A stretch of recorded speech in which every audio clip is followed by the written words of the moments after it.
What's going on, everyone, and welcome back. I hope you all had a fantastic new comic book day. So today I'm going to be going over my top 10 list for new comic book day, August 10th, 2022. Overall, this is a really solid week. As always, the indies absolutely killed it. Marvel finally released The Predator. I was so hyped for it. It absolutely did not let me down. But enough talking about it. Let's jump right into these books. So everyone, real quick, before I get started on this week's top 10 list, I just want to give a massive thank you to everyone out there that's helped support this channel over the last couple of years. We have just recently hit 9,000 subscribers. That is absolutely incredible. I really do appreciate all the support, so just seriously, thank you for everything.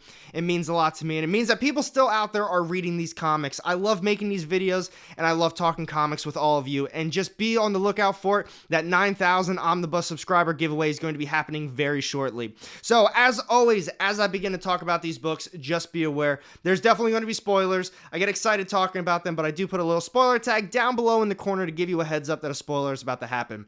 So this first book, I'm not going to be getting too in depth with it. It's the one that didn't make this week's top 10 list, but we've got Marvel's new one, Miss Marvel and Wolverine, issue number 1. This is cover A.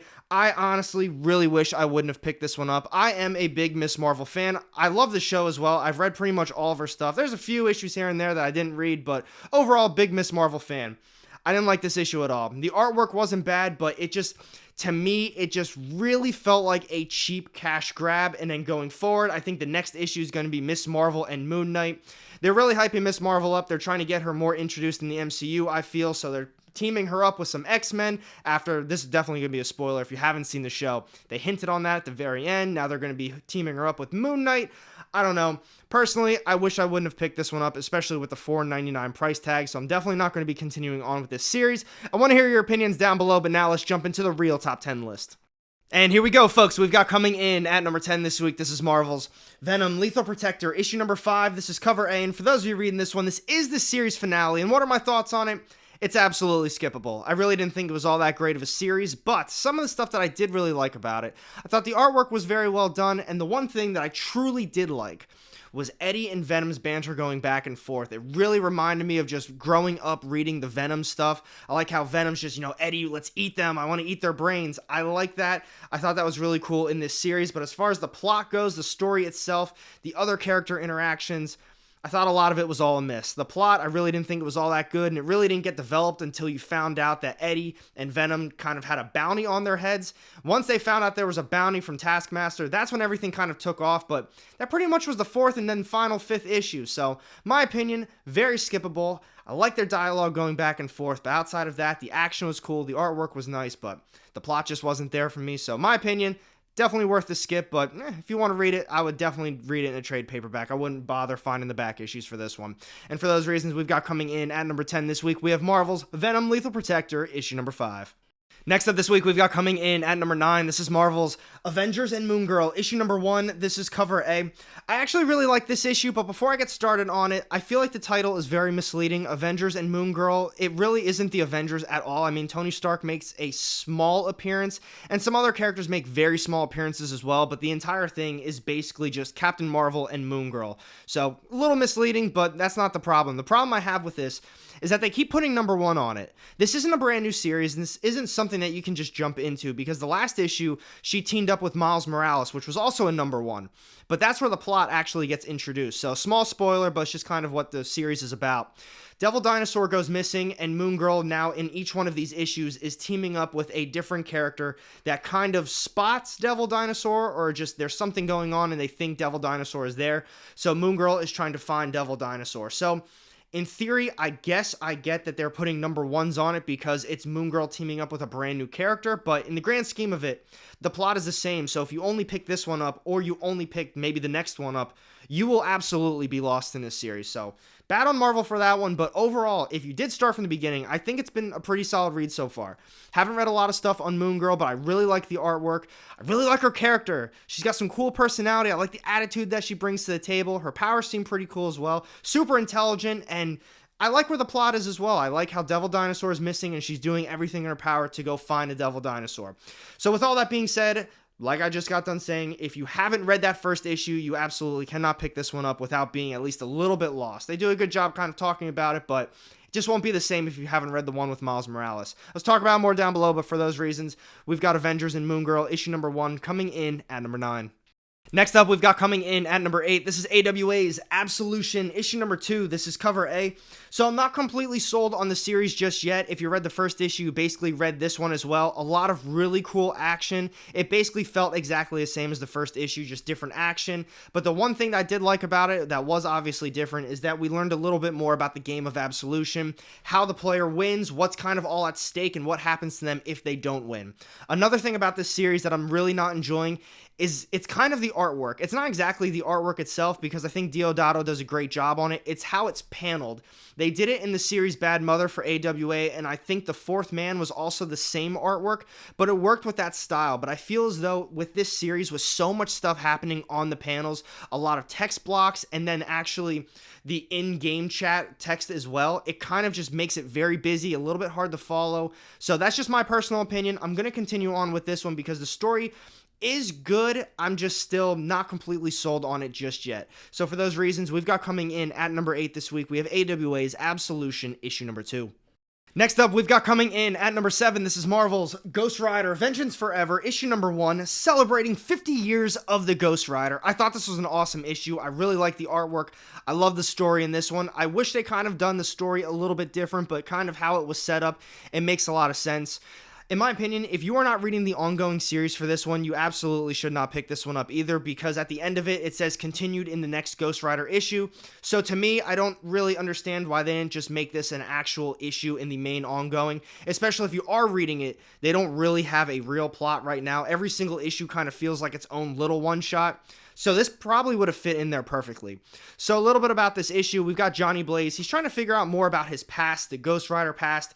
He goes to a necromancer, kind of just tattoo artist, and he basically tells him his history. And that's what the issue is. It's a bunch of these short stories that are all about different Ghost Riders throughout the years. I really liked it. I like some stories a little bit more than others, and I wish they would have focused on them a little bit more. But overall, still a very fun read, especially if you're reading the ongoing. And for those reasons, we've got coming in at number 7 this week, we have Marvel's Ghost Rider Vengeance Forever, issue number 1. Folks, next up, we've got coming in at number 6, this is Marvel's Punisher, issue number 5, this is cover A. I'll tell you what, I'm still so back and forth on this series, I honestly don't even know if I like it or I don't like it at this point. We're on the 5th issue, and there's times where I finish reading one of them, and I think, alright, this really isn't that good, I don't care about this story at all, and in like this issue, I finished reading it, I'm like, yes, that was fantastic. But I'll tell you what, the only reason I think it's fantastic is when they go back in time and tell a story of Frank Castle's childhood. That was hands down the best part of this issue. They changed the artwork up to let us know that it's kind of going back in time, but I loved that story. They went so in depth, and it was just so well told, but everything back in the present time with the Beast, the Hand, the rest of the clan, I just don't care about it. I don't think it's that good, and I'm really not interested in it. At this point, I think I'm kind of still reading this series just to see what they keep doing with just the back in the day stories that are being told. I love it. I want to hear your opinions on this one. I don't know if it's just me. I've talked to some other Punisher fans. They're loving the series, but for me personally, I just love the retold stories of just him as a kid. That's the best part about it, in my opinion. And for those reasons, we've got coming in at number 6 this week, we have Marvel's Punisher, issue number 5. And now, folks, we are down to our top 5 issues of the week, and if you are enjoying the video so far, be sure to hit that thumbs up button. So we've got coming in at number 5, this is Image's Slumber Issue number 6, this is cover A, and for those of you reading this, this is the final issue of the first arc, and wow, what a crazy first arc this was. I absolutely love this series, I highly recommend it. I think on the final page, it said a trade paperback is coming either the end of September or early October, so if you didn't have an opportunity to grab this, definitely grab this series. It has been so good. I love the artwork. I love the storytelling. It really feels as though each issue brings something new to the table. It really dives a little bit deeper into the story and some of the characters themselves. Highly recommend it. I'm not going to be getting too in-depth with this issue itself. I just kind of wanted to breeze on just the overall arc so far. With this issue, everything that they've been building up to really just happens right now. A ton of action. All the characters are in different areas right now, and we get left on a crazy cliffhanger. Let's talk about this one more down below, because like I said, you need to read this one. I don't want to spoil it. And for those reasons, we've got coming in at number 5 this week, we have Slumber, issue number 6. Next up this week, everyone, we've got coming in at number 4, this is DC's brand new one. We've got Deceased, War of the Undead Gods, issue number 1, this is cover A. Yes, I've got another DC book on this list. You guys have all spoken, you said, AR, you've got to be reading more DC, and I thought, you know what? I gotta listen to you guys. Every time I pick up one of your indie recommendations, I always love it. So every time you have a DC one, I think, you know what, I should give it a shot. The viewers, they're always right on these books. I mean, we're all here. We all love reading these comics, so why not give it a try? But Deceased, I've always been a big fan of Deceased. DC always kills it on their events, way better than the Marvel stuff in my opinion. And as always, the artwork is very well done in this one too. This issue though, you need to have read a lot of the prior stuff, and thankfully I have. This one starts off extremely strong. Kara, she makes her way to the other planet, and that's when all hell breaks loose. Brainiac makes an appearance, just like all the other superheroes, but everyone's trying to pretty much just play catch up. And that's why I said if you haven't really read the other stuff, you're going to feel slightly lost. But at the same time, since they are playing catch up, they're all still trying to save some of the other superheroes because they did come up with a cure. You won't be super lost. You're just going to miss a lot of stuff that, happened prior to that. So if you are a fan of Deceased, you're looking to get into it, try to find some of the hardcovers. I know I have all of them myself. Definitely read this. I'm a big fan of it, and that should say something. If I don't read a lot of DC, but I think Deceased is fantastic. Let's talk about more down below, but for those reasons, we've got coming in at number 4 this week, we've got DC's brand new one, Deceased, War of the Undead Gods, issue number 1. And now we're down to the final 3 issues of the week. We've got coming in at number 3 this week. This is Marvel's brand new one. We've got Predator, issue number 1. This is cover A. I thought this was a fantastic read. It did not let me down. I've been waiting for this for, I think, damn near almost a year now. It was worth the wait. I really like the artwork. I really like the writing style, the action. It was so cool. And I just saw the movie Prey, which is, I'm sure, why they just recently released this as well. They probably got word that a new Predator movie was coming out, and they just decided to wait on it just a little bit.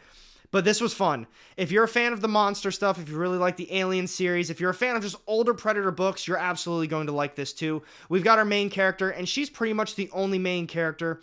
And just a little bit of a spoiler, but it's kind of just the plot of the series. Her whole family gets killed by a predator, so what she's doing is hunting that specific predator, but she's killing other ones in the meantime. Awesome action, very cool first issue. I highly recommend it, especially if you're a fan of this type of stuff. And for those reasons, we've got coming in at number 3, we've got Marvel's brand new one, Predator, issue number 1. Now, I'll tell you what, for these final 2 issues, they were both very hard to put in order, but we've got coming in at number 2 this week. This is Images, 8 Billion Genies, issue number 4. This is cover A. I've been a huge fan of the series since the beginning. I think every one of these issues has just been phenomenally well done. I love the artwork, the storytelling. Each issue has a very nice pace, and it really progresses the story quite nicely. This one picks up where the last one left off. We get to see a lot more of the outside world. At first, I'm going to be honest, I was a bit disappointed in it. I thought, no, they are really taking this type of a direction, because I just got done saying with Deceased, I try to limit myself on the superhero books that I pick up, and that's exactly how this one started, and it was kind of all superhero, and I thought, man, the downfall of 8 Billion Genies, but they had the other side plot going on as well, everybody going back at the bar. We learn a lot more stuff too. We finally learn a lot more info about that bartender. Not going to be spoiling that for you, but overall, another very solid issue. I wish they wouldn't have done so much with the superheroes. It feels like there's just, everything is just completely oversaturated with superhero stuff right now. I know it's hot. I know people like it, but that's why I love indie so much, and this series has just been A1 in my opinion. And for those reasons, we've got coming in at number 2, we have Images, 8 Billion Genies, issue number 4. And this is it, everyone, my top read of the week. We've got coming in at number 1 this week. This is Aftershocks, Astronaut Down, issue number 3. This is cover A. This series has been a massive surprise. Every time I pick up an issue, I really enjoy it, and I think every single time it's made the top 3 on my top 10 list, and now we've got issue 3 making the number 1 spot. I love the artwork, I love the storytelling. Every one of these issues is very well paced, and it really progresses the plot. And this one, I love what they did with it. Our main character, if you can recall, he's now far in the future. I don't think they even know where he is just yet. He's got his mission, and you find out the one reason that doctor didn't really want him to be part of the mission. There was something about his personality that was going to compromise everything. You learn about that, and you find out that it actually does compromise the mission. All hell breaks loose, a lot of crazy stuff, and this is where the big spoiler is going to be. But Douglas, our main character, I can't believe he did that. He ended up killing himself, saying, you know what, screw this mission right now, I'm going to eject, and he gets sent somewhere else, and we don't know where he is once again. I'm loving this series. I hope you guys are too. I hope you weren't sleeping on it and you were able to pick up some of the back issues. And for those reasons, we absolutely have taken the crown this week. Coming in at number 1, we have Astronaut Down, issue number 3. So that's a wrap on this week's top 10 list, folks. I hope you enjoyed this video. Be sure to comment down below what your favorite books of the week were and which ones you think I missed out on. And thanks for watching this video. If you did enjoy it, be sure to hit that thumbs up button. And if you don't want to miss out on any of my upcoming content, go ahead and hit that subscribe button down below or the little bell to get notified every time I drop new content. You won't regret it. And I've got 2 more sitting off to the side here with more of my comic book content. Click on one of those and I'll see you in the next one. Have a great day.